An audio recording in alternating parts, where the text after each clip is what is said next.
Welcome to this new tutorial on TIAConnect. This tutorial will guide you through starting TIAConnect in interactive mode with the interface of the TIAPortal. When launching the application, it determines if a graphical interface is available. If no graphical interface is detected, the application offers to start the TIAPortal in interactive, graphical interface mode by clicking, within the next 5 seconds, on the O key of your keyboard. The interest lies in the ideal mode for live development. You see the code blocks being written before your eyes, the hardware configuring in real time, and you keep control of the TIAPortal interface to visually validate each step of the automation process.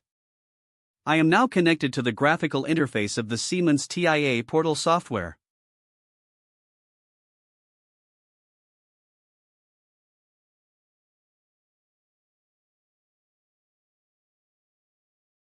You are now connected to the TIAPortal graphical interface, and the TIAPortal instance is connected to its TIAPortal environment in interactive mode.